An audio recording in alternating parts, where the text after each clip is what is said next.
বন্ধুরা, আজ ৩০শে মে শহীদ রাষ্ট্রপতি জিয়াউর রহমানের ৪৫তম শাহাদাত বার্ষিকী। এ উপলক্ষে শিশু কিশোরদের জন্য বিশেষ ম্যাগাজিন আমরা কমলকুঁড়ি অনুষ্ঠানে সবাইকে সাদর অভিনন্দন জানাচ্ছি।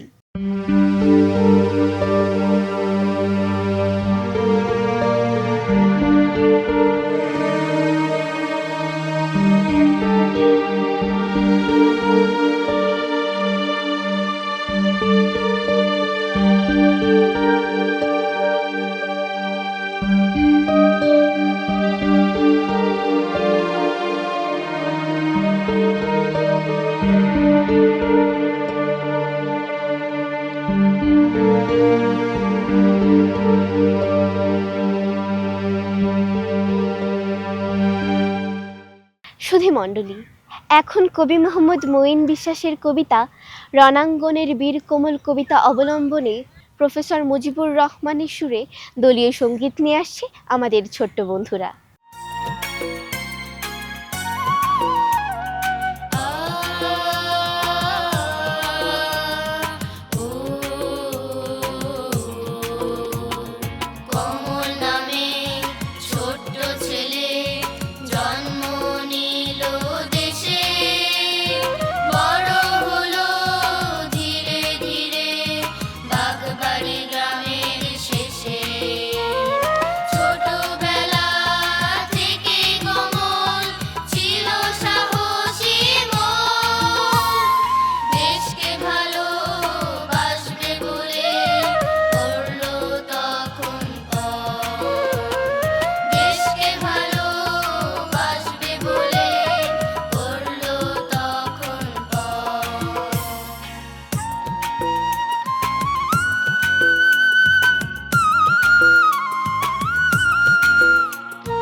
বন্ধুরা, এতক্ষণ আমরা একটি গান শুনলাম, এখন একটি আবৃত্তি শুনলে কেমন হয়?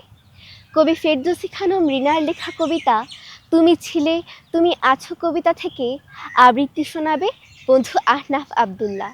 তুমি ছিলে, তুমি আছো, হে জিয়াউর রহমান, প্রতিটি বাঙালির মনে আজও তোমার স্মরণে কাঁদে বাঙালি প্রতি ক্ষণে ক্ষণে। এ বাংলায় মিশে আছো তুমি প্রতিটি বৃক্ষলতা পাতায়, আকাশে বাতাসে আর মাটিতে, রবে আজীবন বাঙালির চেতনায়।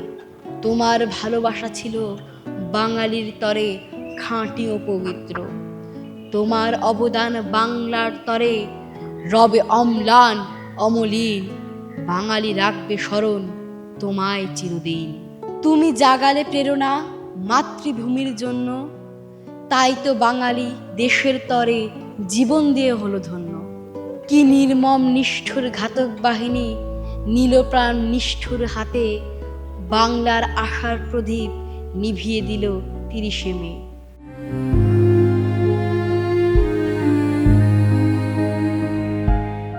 বন্ধুরা, ছোটদের জন্য শহীদ জিয়া কি কি করেছিলেন তা আমাদেরকে শোনাবেন বিশিষ্ট সাংস্কৃতিক ব্যক্তিত্ব ও কলামিস্ট জনাব রেজাবুদ্দৌলাহ চৌধুরী। তোমাদেরকে নিয়ে আজকে আমরা আসলাম কি জন্য? আমরা আমাদের মহান নেতা শহীদ জিয়াউর রহমানের জীবন সম্পর্কে জানার জন্য, এবং তোমাদের যদি কোনো প্রশ্ন থাকে তা জানার জন্য আমাকে প্রশ্ন করো, আমি উত্তর দেওয়ার চেষ্টা করব। স্যার, শহীদ প্রেসিডেন্ট জিয়াউর রহমান সম্পর্কে আমরা কিছু জানতে চাই। শহীদ প্রেসিডেন্ট জিয়াউর রহমান 1936 সালের 19শে জানুয়ারি বগুড়া জেলা গাবতলী থানার বাগবাড়ি গ্রামের জন্মগ্রহণ করেছিলেন। তার বাবা ছিলেন একজন কেমিস্ট, কলকাতা তিনি কেমিস্ট ডিপার্টমেন্টে চাকরি করতেন, এবং তার মা ছিলেন জাহানারা বেগম, যিনি পরবর্তী পর্যায়ে করাচি বেতার কেন্দ্র থেকে নজরুল সঙ্গীত শিল্পী ছিলেন। সে কারণেই শিশু কমল, তার নাম ছিল, ডাক নাম ছিল কমল। দুরন্ত কমল গ্রামের মধ্যে ঘুরে বেড়াতো, নদীতে সাঁতার কাটতো, খালে যেত, খেলতে যেত মাঠে, এবং তার একটা দুরন্ত কিশোর ছিল, সিপসিপি একটা ছেলে ছিল, শ্যামল বর্ণের একটা ছেলে। এই ছেলে একটা দূরদর্শী চিন্তাভাবনা ছিল যে আমার এই দেশ, এই দেশের মানুষকে নিয়ে ছোট্টবেলা থেকে তিনি ভাবতেন বলেই যখন আর্মিতে উনি চলে গেলেন 1965 সালে পাকিস্তান এবং ভারতের যুদ্ধ হয়েছিল। সেই যুদ্ধের নাম হলো পাক ভারত যুদ্ধ। সেই যুদ্ধের সময় খেমকারান সেক্টর পশ্চিম পাকিস্তানে এই জিয়াউর রহমান, ক্যাপ্টেন জিয়াউর রহমান, সেই যুদ্ধের সময় প্রায় ভারতের 10 মাইল সীমানার 10 মাইলের ভিতর দখল করে নেন, এবং সেই সময় পাকিস্তানি সরকার তাকে খেতাবে ভূষিত করেন এবং একজন বীর সিপাহি সালার হিসেবে তাকে গণ্য করেন। জিয়াউর রহমান সাহেব 71 সালে যখন বাংলাদেশের পাকিস্তানি হানাদার বাহিনী ঝাঁপিয়ে পড়লো আমাদের উপর, এই যে পিলখানা, এই যে আমাদের রাজারবাগ পুলিশ লাইন, অসংখ্য সেনাবাহিনী পিলখানার বিডিআরকে এবং পুলিশকে হত্যা করলো, এবং ঢাকা শহরে সেই রাত্রে 25শে মার্চ রাত্রে অসংখ্য রিক্সাওয়ালা থেকে শুরু করে বস্তিবাসী যারা ছিল সবাইকে হত্যা করা হলো নির্বিচারে, এবং গ্রামের দিকে ছুটে গেল পাকিস্তানি সেনাবাহিনী, গ্রামকে গ্রাম উজাড় করে দিল, আগুন জ্বালিয়ে দিল, বিভৎস অবস্থা। একটা বিরান ভূমি বাংলাদেশ। এই বিরান ভূমি বাংলাদেশে মানুষ তো আশা করছিল কে আমাদের নেতৃত্ব দেবে। দিক বিদিক ছুটে বেড়াচ্ছে মানুষগুলো, কোথায় যাবে, কে তাদের আহ্বান করবে। কিন্তু চট্টগ্রাম কালুরঘাটের বেতারকেন্দ্র থেকে পাকিস্তানি সেনাবাহিনী মেজর জিয়া সেই সময় রিভোল্ট করেন পাকিস্তানি সেনাবাহিনীর সাথে। আর রিভোল্ট করা মানে বোঝো, একটা সেনাবাহিনীর সিস্টেমে যদি কেউ রিভোল্ট করে তার ফাঁসি হয়ে যায়। সেই ফাঁসির মঞ্চে দাঁড়িয়ে জিয়াউর রহমান চট্টগ্রাম কালুরঘাট বেতারকেন্দ্র থেকে বাংলাদেশের স্বাধীনতা ঘোষণা করেছিলেন। তিনি প্রথম বলেছিলেন, I major Zia declare the independence of Bangladesh, অর্থাৎ বাংলাদেশের স্বাধীনতা যুদ্ধ ঘোষণা করলাম। এবং জিয়াউর রহমানের এই স্বাধীনতা যুদ্ধের ঘোষণা স্ফুলিঙ্গের মতো সারা দেশে চলে গেল। এদেশে ছাত্র, শিক্ষক, যুব, বৃদ্ধ সবাই মিলে যুদ্ধে ঝাঁপিয়ে পড়ল। জিয়াউর রহমান স্বাধীনতা ঘোষণার ক্ষান্ত হননি, জেড ফোর্স গঠন করেছিলেন। জেড ফোর্স মানে তার নিজস্ব একটা ফোর্স, জিয়া ফোর্স। জেড ফোর্সের অধীনে উনি সারা বাংলাদেশে যুদ্ধ করার রণাঙ্গনে। স্যার, নতুন কোরিয়ার মাধ্যমে তিনি কি করেছিলেন? নতুন কুড়ির মাধ্যমে প্রেসিডেন্ট জিয়াউর রহমান সাহেব একটা ভালো প্রোগ্রাম নিয়েছিলেন, যে আমাদের সারা বাংলাদেশ ছড়িয়ে ছিটে থাকা আমাদের ছেলে মেয়েদেরকে কালেকশন করে নিয়ে এসে এখানে প্রতিযোগিতা নিয়ে আসতেন, যে আমাদের কে ভালো গান গাইতে পারে, কে ভালো নাচতে পারে, কে ভালো বক্তৃতা করতে পারে, তাৎক্ষণিক বক্তব্য রাখতে পারে। এই যে বিভিন্ন সাবজেক্টে এই ছেলে মেয়েদেরকে নিয়ে এসে এখানে প্রতিযোগিতা নিয়ে আসলেন, এবং সারা বাংলাদেশ থেকে আসলো অনেক ছেলে মেয়ে গ্রাম থেকে এসে কিন্তু তারা প্রথম হয়েছে, সেকেন্ড হয়েছে, থার্ড হয়েছে। অর্থাৎ এই নতুন কুড়ি ছিল একটা আমাদের দেশের সংস্কৃতির একটা বিরাট মাধ্যম, যে মাধ্যম দিয়ে আমাদের সংস্কৃতির এই পদপীঠ, সংস্কৃতির যে বলয়, সাংস্কৃতিক যে আমাদের অঙ্গন, এই অঙ্গনটাকে মুখরিত করতে পারে। কারণ শিশুদের বিনোদন না দিলে তার সমস্ত চিন্তা, চেতনা, ভাবনা নতুন করে স্ফুরণ ঘটবে না। এই জন্য উনি বিনোদন তৈরি করার জন্যই শিশুদের কাজ করলেন। প্রেসিডেন্ট জিয়াউর রহমান সাহেব শিশুদের নিয়ে খুব ভাবতেন। তিনি চিন্তা করছেন যে 50 বছর পর, 100 বছর পর বাংলাদেশ কোথায় নিয়ে যাব আমরা। জিয়াউর রহমান সাহেব এমন এক নেতা যার সততা সম্পর্কে কেউ প্রশ্ন করতে পারে নাই। মানে দুটো শার্ট সাফারি পরে উনি গ্রামে গঞ্জে ঘুরে বেড়াতেন। এমন কোনো গ্রাম নাই বাংলাদেশে জিয়াউর রহমানের পায়ের চিহ্ন নাই। সব জায়গায় গেছেন জিয়াউর রহমান সাহেব। এই যে বুড়িমা গ্রামে গেছে, একটা বাড়িতে ঢুকে গেছে, বুড়িমাকে ডেকে বলছে, মা আমি তো পেঁপে খেতে চাই। বললো যে বাবা আমার তো পেঁপে গাছ নাই, তো এবার পেঁপের গাছ লাগান, আমি তো প্রেসিডেন্ট, আগামীবার আপনার কাছে আসবো, আমি তো পাকা পেঁপে খেতে পারি। আচ্ছা স্যার, তিনি কি বাংলাদেশ শিশু একাডেমি প্রতিষ্ঠা করেছিলেন? শিশু একাডেমি জিয়াউর রহমান প্রতিষ্ঠা করলেন হাইকোর্টের পাশে, ঢাকা বিশ্ববিদ্যালয়ের পাশে। উনি করলেন যে এই শিশু একাডেমি দিয়ে আমার ছেলে মেয়েদেরকে ট্রেন্ড আপ করবো আমি। আমাদের ছেলে মেয়েদের ভবিষ্যৎ 50 বছর পর বাংলাদেশে এদেরকে আমি নিয়ে যেতে চাই।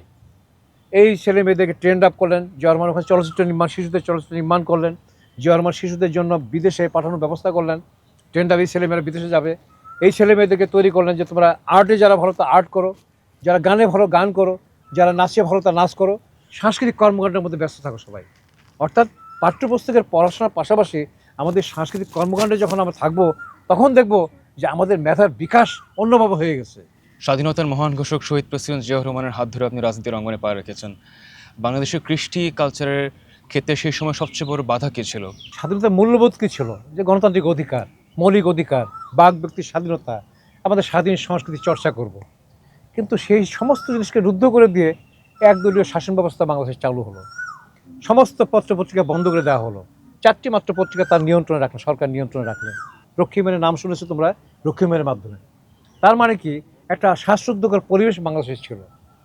7ই নভেম্বর সিপাহী জনতা বিপ্লব হলো। স্বাধীনতার মহান ঘোষক জিয়াউর রহমান সাহেব তখন সেনাবাহিনীর প্রধান ছিলেন।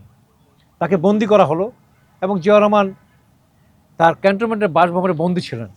বেগম খালেদা জিয়া এবং তারেক রহমান, আরাফাত রহমান, তারা সবাই বন্দী ছিলেন।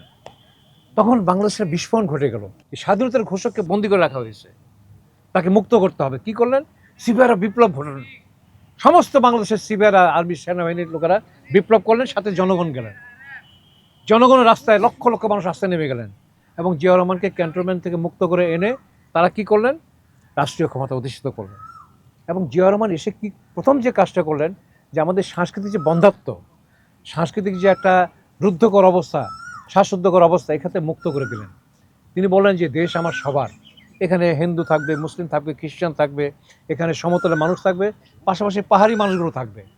জিয়াউর রহমান সেই প্রথম ভাবলেন যে এই আমরা বাংলাদেশ, আমার পরিচয়, আত্মপরিচয় আগে দিতে হবে। আমি কে, আমার কি পরিচয়। যার যার সংস্কৃতি, যার যার চিন্তাভাবনা, দৃষ্টিভঙ্গি, যার গান, যার সঙ্গীত, যার কালচার, সমস্ত কিছুকে একটা মূল ধারায় আনলেন। মূলধারা হলো বাংলাদেশি জাতীয়তাবাদের আলোকে একটা মূলধারা জিয়াউর রহমান তৈরি করলেন। এই আত্মপরিচয় জিয়াউর রহমান দিয়ে গেলেন। এই আত্মপরিচয়ের কারণে আজকে আমরা কিন্তু আমাদের সাংস্কৃতিক বন্ধ্যাত্ব খুলে গেছে। আধিপত্যবাদের সংস্কৃতি যে সবল ছিল, যে ক্ষতবিক্ষত ছিল আমাদের সংস্কৃতি, সে ধ্বংস হয়ে গেল এবং জিয়াউর রহমান সাহেব নতুন ধারা রাজনীতি এবং সংস্কৃতিকে প্রচলন করলেন। স্যার, শিশুদের পার্ক সব জায়গায় নেই কেন? যে বর্তমান সরকার, শহীদ প্রেসিডেন্ট জিয়াউর রহমান, দেশটিতে বেগম খালেদা জিয়ার যোগ্য সন্তান তারেক রহমান আজকে গণতান্ত্রিকভাবে একটা রাষ্ট্রীয় ক্ষমতা আসছে 17 বছর পর। তারেক রহমান সম্পর্কে তোমরা জানো যে তাকে খুব অত্যাচার করা হয়েছিল নির্বাচনের সময়। তাকে কোমর ভেঙে দেওয়া হয়েছিল, ফ্যানের সঙ্গে ঝোলে রাখা হয়েছিল, অত্যাচার করা হয়েছিল। মৃত্যু পথযাত্রী ছিল তারেক রহমান। সেই তারেক রহমানকে বিদেশে পাঠিয়ে চিকিৎসার জন্য পাঠানো হলো। উনি 17 বছর পর বাংলাদেশে আসলেন, মানুষ তাকে গ্রহণ করলেন। 1981 সালে প্রেসিডেন্ট জিয়াউর রহমান এই দেশে মেধাবী ছেলেমেয়েদেরকে নিয়ে গভীর সমুদ্রে গেলেন, 2,500 ছেলেমেয়ে জাহাজের ডেকে।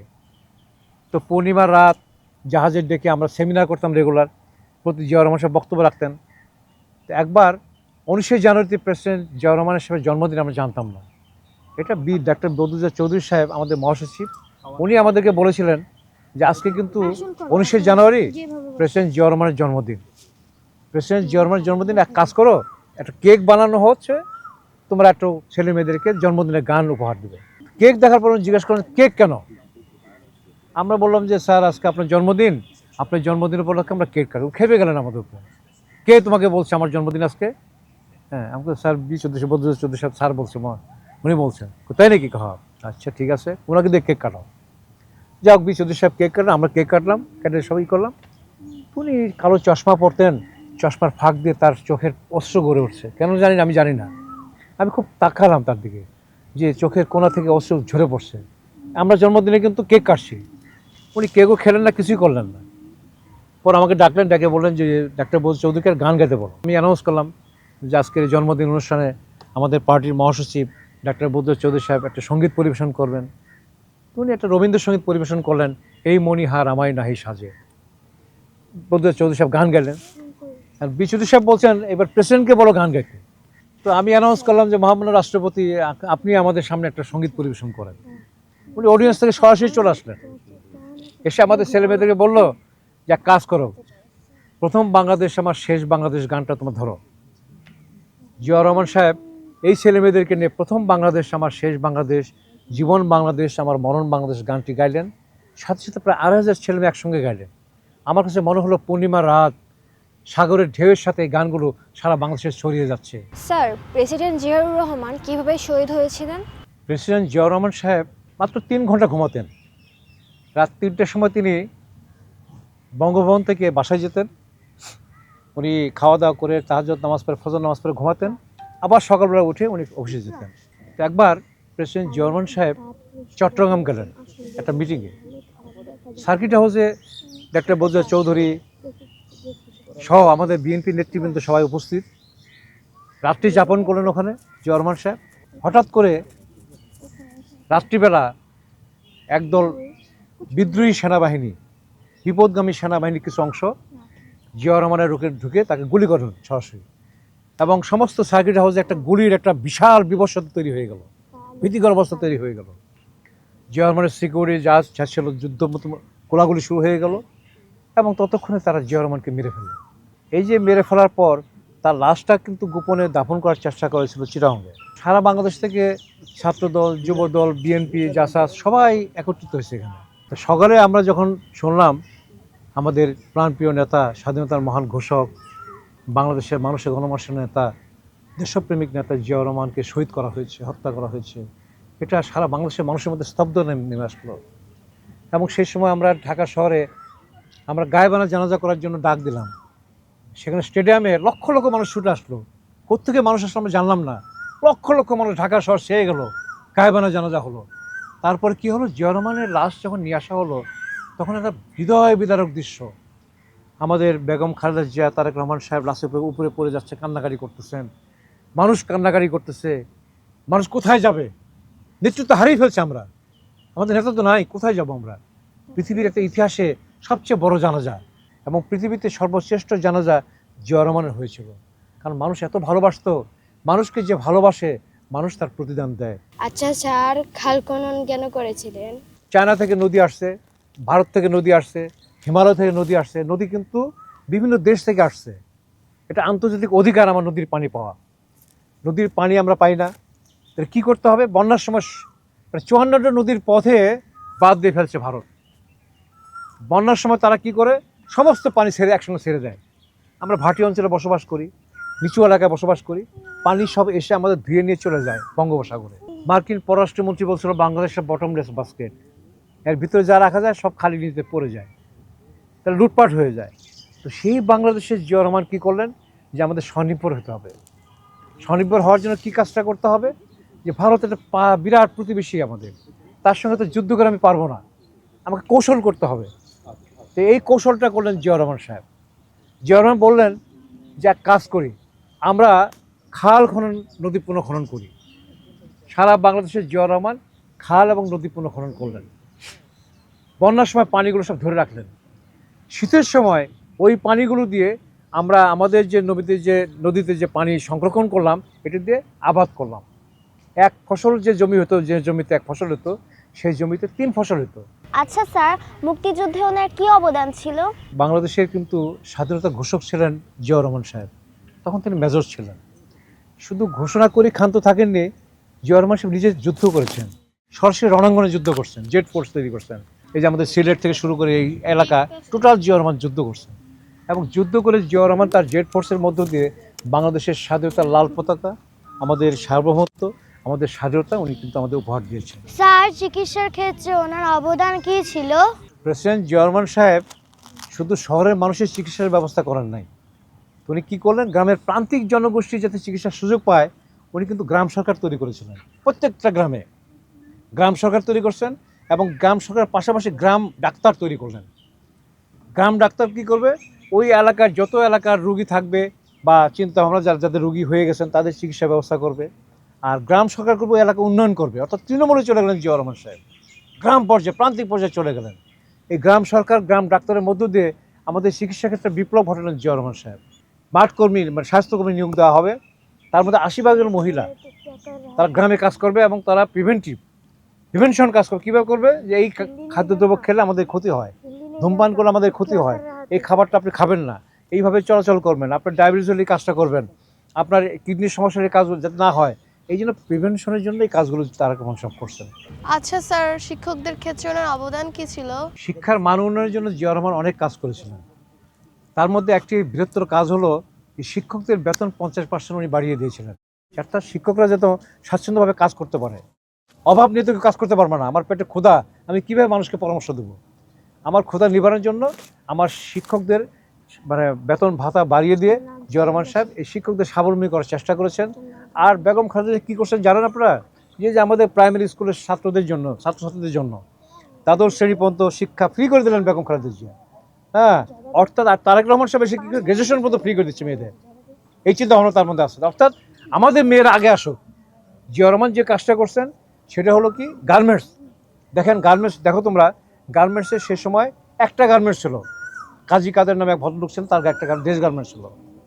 জিয়াউর রহমান বললেন যে আমার মেয়েদেরকে কাজে লাগাতে হবে, গ্রামের যে মেয়েরা সেরাই কাজ জানে, এতে কীভাবে কাজে লাগাবো? জিয়াউর রহমান সাহেব কী করলেন, গার্মেন্টস শুরু করলেন, অজস্র টাকা দিয়ে দিলেন তিনি সবাইকে। গার্মেন্টস হয়ে গেল, আমাদের লক্ষ লক্ষ গার্মেন্টস কর্মী আজকে হয়েছে না? অর্থাৎ আমাদের রেমিটেন্সের মূল কিন্তু গার্মেন্টস থেকে আসতেছে আর ম্যান পাওয়ার থেকে আসতেছে, বিদেশে রপ্তানি করার কারণে। যে কারণে গার্মেন্টস এবং রেমিটেন্স এই ব্যাপারগুলো জিয়াউর রহমান করেছিলেন এবং মেয়েদের শিক্ষার ব্যবস্থা ভালো করেছেন। আজকে আরও নতুন করে তারেক রহমান সাহেব নতুন চিন্তা ভাবনা নিয়ে আরও এগিয়ে আসতেছেন। শহীদ প্রেসিডেন্ট জিয়াউর রহমানের শাহাদত বার্ষিকীতে আজকে তোমাদের সঙ্গে আমরা আলাপচারিতা করলাম। আমি মনে করি আলাপচারিতার মধ্য দিয়ে প্রেসিডেন্ট জিয়াউর রহমানকে তোমার নতুন দর্শনে দেখবে। জিয়াউর রহমান কিন্তু আমাদের সামনে সেই মহিরূপ হয়ে আবির্ভূত হয়েছিলেন। সেই জিয়াউর রহমানের আজকে শাহাদত বার্ষিকীতে তোমাদের সাথে আলোচনা করে সত্যিই আমি অত্যন্ত আনন্দিত হয়েছি।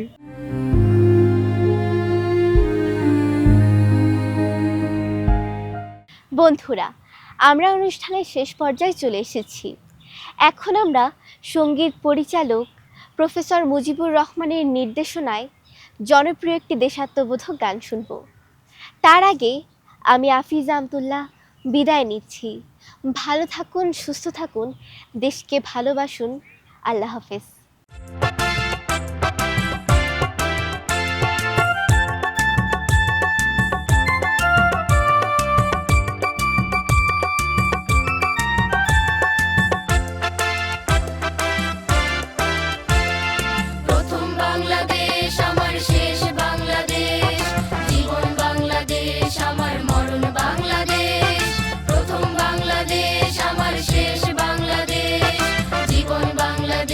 আমার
বাংলাদেশ